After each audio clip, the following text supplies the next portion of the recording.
Hello and welcome to another Looney Tunes review video. If you are new to the channel, make sure you subscribe to follow my journey to review all 1000 classic Looney Tunes shorts and give this video a like as well.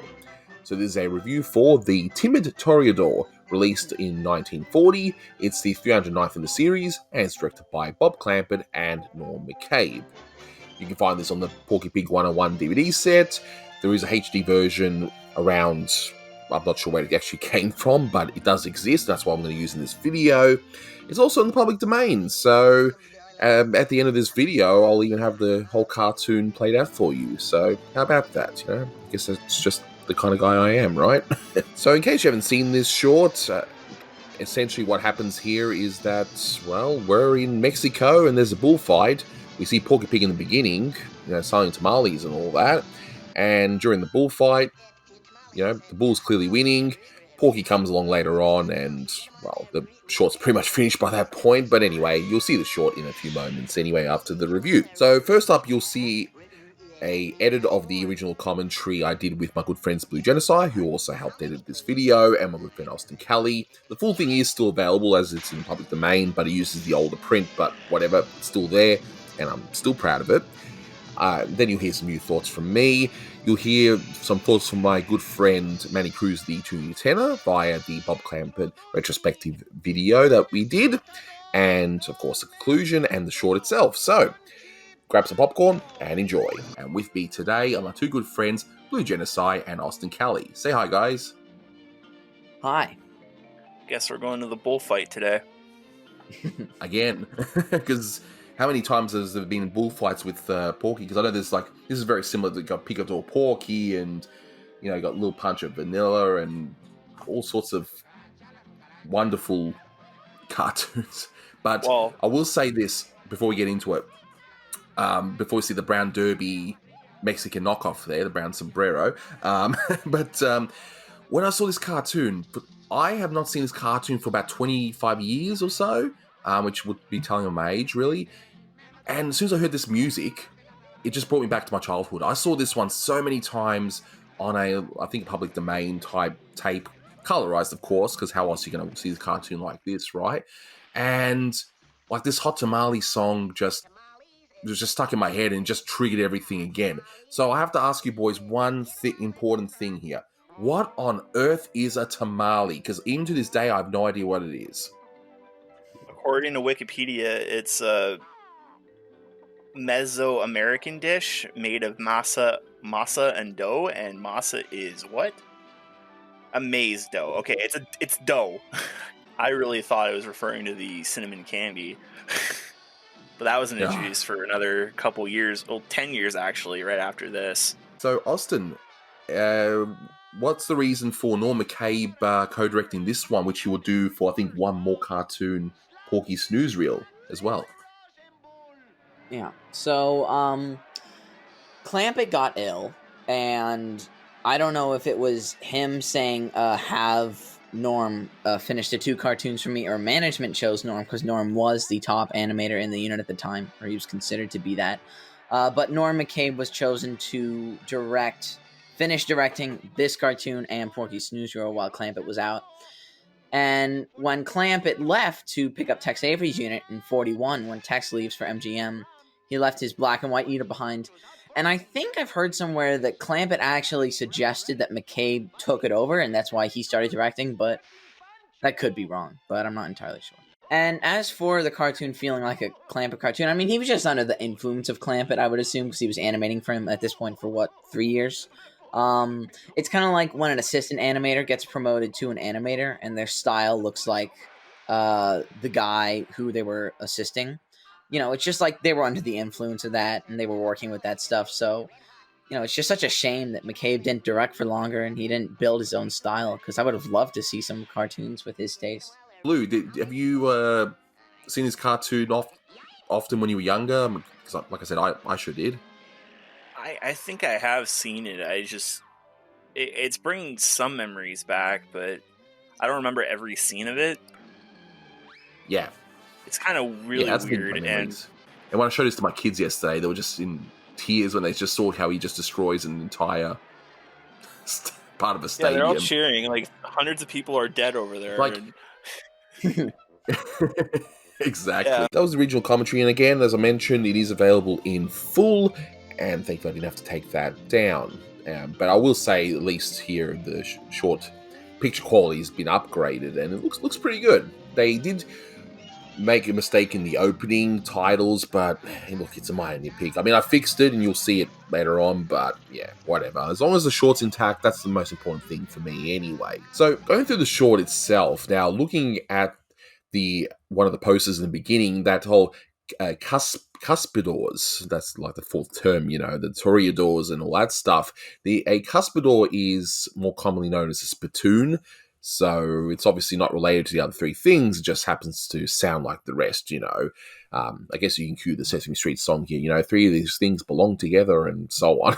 So, yeah. And as mentioned in the track, yes, the Brown Sombrero is a play on a real restaurant at the time known as the Brown Derby, and they've played that gag so many times, including, the brown turban and all that sort of stuff. So it was definitely ripe for parody. But yeah, that's pretty much what it is. And it's mostly forgotten today, but that's what it's referring to. So I did mention in the track, this short I grew up with, and I actually had forgotten which one it was. I saw the colorized version on some lousy tape somewhere, and then finally watching it in black and white on the Porky 101 DVD set, it was like, oh yeah, I remember this one. And one of the bits that I loved as a kid, I still do today, is the whole gag with the lady washing the clothes, and the clothes just come alive and just smacks her bottom, and that's that. I don't know, like right to the sound of the music.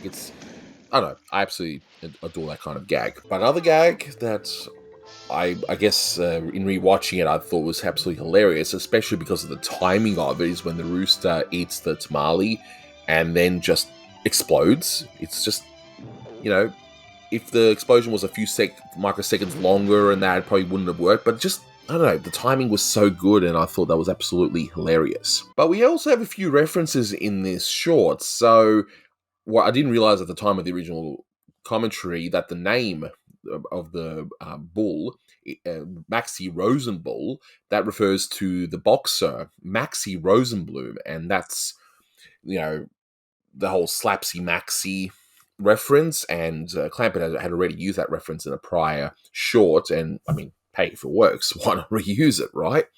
In fact, I like how in this short, it's played up, it's a bullfight, but it's played up like it's going to be a boxing match or something in the beginning, You even have the bull with the whole golden gloves and all that.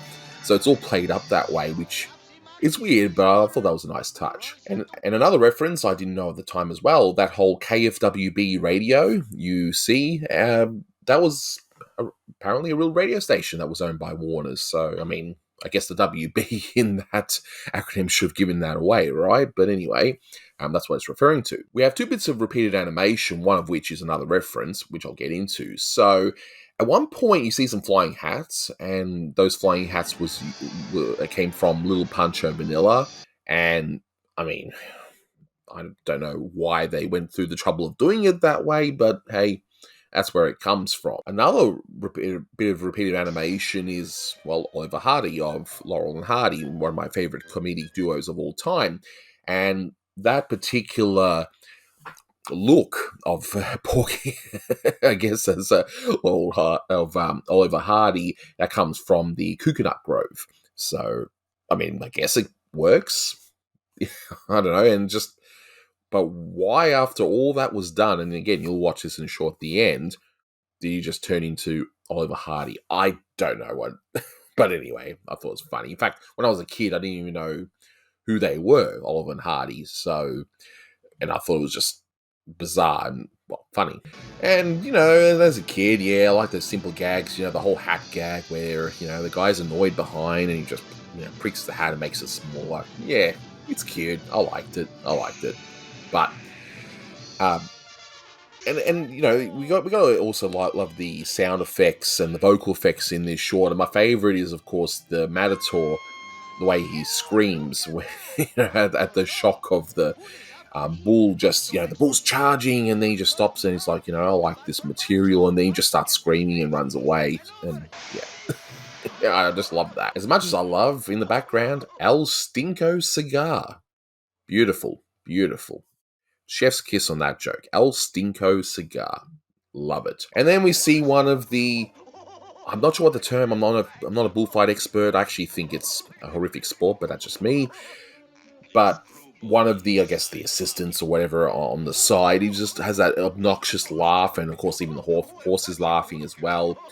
And yeah, I remember once again as a kid, the whole thing when they're combined together in one centaur, I guess, but you know. And later on, yeah, I love the bull's reaction to the tamales, you know, and yeah, and as I mentioned in the track, you know, he just has the tamales and just runs through a stadium, and as my good friend Blue Genocide mentions, oh yeah, everyone can just celebrate, you know, even though literally hundreds, maybe 1,000 or so people were killed by that rampage, but whatever. I guess it's like in the comics where you got these massive fights in the city. I mean, someone's bound to have been hurt, right? I mean, come on. It's, you know, pretty straightforward. So I've been prattling long enough. So my good friend Manny Cruz, he was mentioning that this is one of his favorite shorts, and he just chats a little bit about that from the Bob Clampett Retrospective Part 1 video. In case you don't have time to watch the whole thing, here is the sample relating to this cartoon. There were 2 cartoons now that Clampett co-directed with Norm McCabe, and the reason for that is that Clampett had been sick at the time. And the first of them is the Timid Toreador, which I watched constantly as a kid as well. It was always available, and I never even knew what tamales were until recently too, when I did the commentary and asked everyone, what is a tamale? A tamale though, they're delicious. I will try when I eventually make it over to the US, but Manny, what are your thoughts on the Timid Toreador? I love this short. I too used to watch it religiously on Nickelodeon. It was one of my favorite shorts that came on. I love the music in the beginning with La Cucaracha, which is authentic Spanish being sung. I am, a Spanish speaker, so I do recognize the lyrics. And there is a reference to a particular herb in the lyrics, if you pay attention really closely. And I just love the musical atmosphere of it in the beginning. The gags with the bull and just the bull himself always makes me laugh. And Mel Blanc is the announcer, just talking about, oh, Ponchi Pancho, he goes behind the wall. And, whatever he says. And it's just, I love the energy of that the scene during the bullfight. Yeah, the bull is a really funny character. I wish he stayed in more. And I do have a soft spot for Norman McCabe's cartoons, minus the really bad stereotype ones. Norman McCabe, along with Art Davis, are the 2 directors that I'm like, man, I wish I got to see more of this stuff. It's a shame that they didn't. I sometimes feel the same way about Hardaway and Dalton. I'm kidding, of course. But it's definitely a good boy. It's definitely a very charming short. So this short, again, it's interesting that, okay, Porky is just barely in it again. He's in the beginning selling tamales, and then he's back at the end to pretty much deliver, I guess it's considered to be a punchline. I don't know. He's just selling tamales and just happens to, this bull just happens to eat those tamales and he's defeated. So, I mean, Porky doesn't really do much. He's just doing his job. But anyway, whatever. Thankfully, the gags are funny. Yes, I'm aware of the racial stereotypes in here, yes, but thankfully there was no real, I guess, malicious intent in the making of this short. It was just a short that takes place in Mexico, and they featured bullfighters, so it's not something that's just completely out and out bad, with a complete misunderstanding of culture, like, when they did some of the earlier African American themed ones. But anyway, at least, yeah, it's not on that level, I should say. But as for the short itself, look, in terms of a rating, it's an 8 out of 10 for me, but a lot of that's got to do with nostalgia. Is this a magnificent short, one of the greatest of all time? No. Is it funny? Yes. A little problematic, but funny. Yeah. And, yeah, I got to talk back to the whole El Stinko cigar. I'm sorry, but that was just ridiculous. In any case, as an added treat for you, you can watch the whole short right now. So, yeah, thanks for watching, guys, and until next time, take care.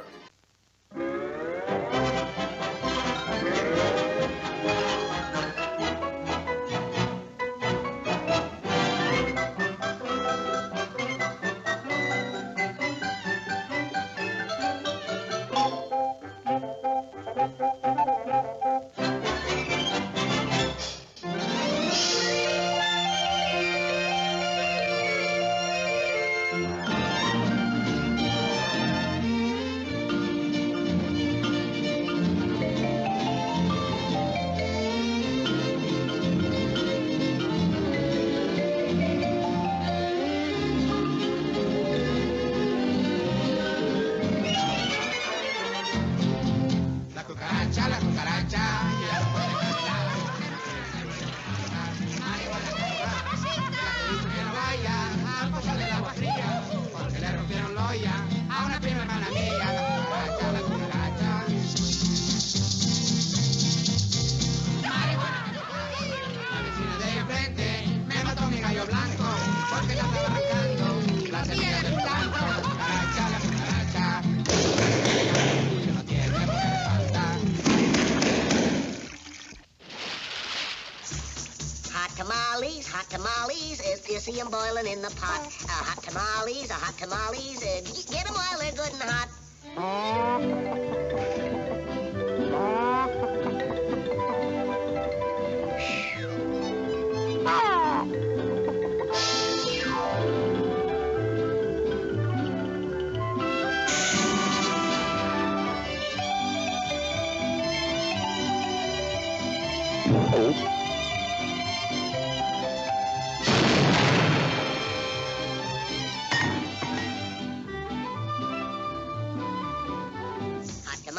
Hot tamales, see them boiling in the pot. Hot tamales,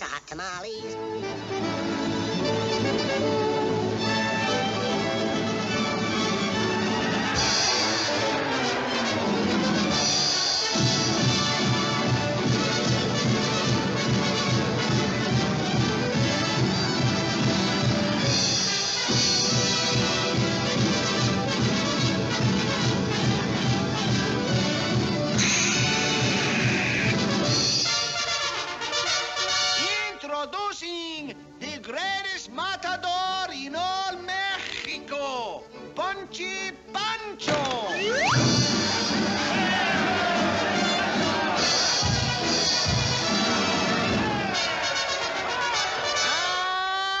And in this corner at 999 3/4 pounds, Slapsy Maxi Rosenbull.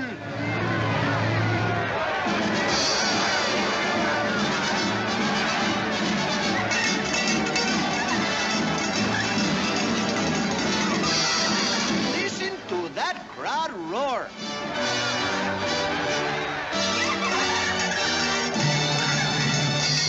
Slapsy Maxi's in his corner. We're all set to go. They're waiting for the gong now. And there's the bell for the first round. Punchy Pancho's out first in the center of the ring, and Slapsy's sparring around ready to come out fighting. And there he goes. He's charging Pancho. Nice piece of material, I think, maybe. Oh, look at that! Pancho's off. The bull is after him. Pancho makes for the fence. The bull close behind. It looks bad for Pancho. Pancho gets to the fence. He's up and over. He's safe. Look at that crazy bull. Oh, what a dope. Oh, what a stoop. Oh, that guy is a whack. Oh, he's punchy. Oh, look at that crazy bull. Oh. The screwball in the side pocket. Oh, that bull is killing me. Oh, what a punchy palooka. Oh, there's a pushover. Hot tamales, red hot tamales. Get them while they're red hot, nice and warm. Get them while they're red hot, nice and warm. Yes, senor. How many, please? All right, well, yipe!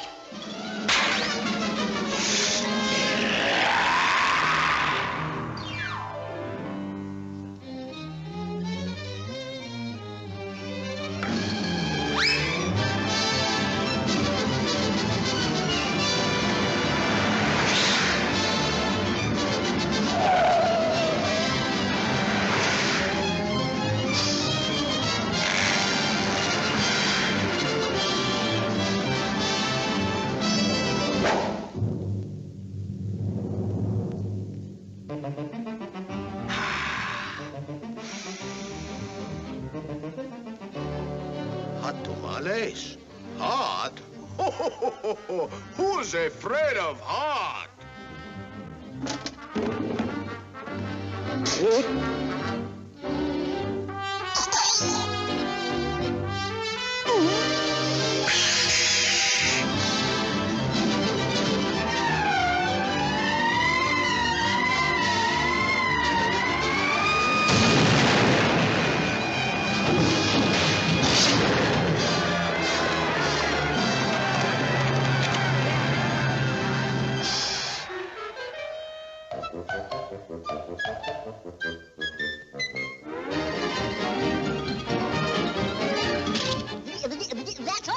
off.